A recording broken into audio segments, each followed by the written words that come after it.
We feel like we're disposable. Ontario nurse Pam Park says for more than a week, nurses at her Oshawa hospital didn't have access to crucial protective gear to treat COVID-19 patients, in particular the N95 mask, which screens out airborne particles. Instead, they were told to use less protective surgical masks. Staff are now getting those N95 masks, but supplies are being monitored and kept under lock and key. I'm pleading with the Ontario Premier to please provide the funding, order these equipments, get them in, and provide it to the hospital and protect the frontline workers.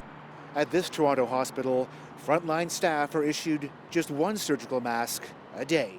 In a memo obtained by CBC News, staff were told it is important that we conserve procedure masks for the duration of this pandemic, which will go on for some time. Ontario has shipped 1 million N95 masks that expired in storage. They're going to hospitals for other uses. Today, Ontario's Minister of Health said this. We are working at procurement 24/7. Ontario companies are stepping up in great numbers to help us.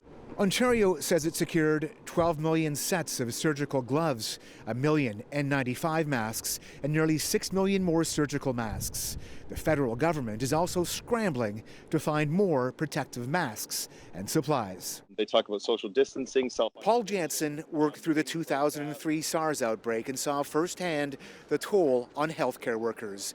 They made up almost half of all infections due to the lack of proper protective equipment. Kind of do have a roadmap on how this is going to play out, not just from things like SARS, but because it kind of hit other countries in very drastic ways. The Registered Nurses Association of Ontario says frontline healthcare workers are at war with COVID-19.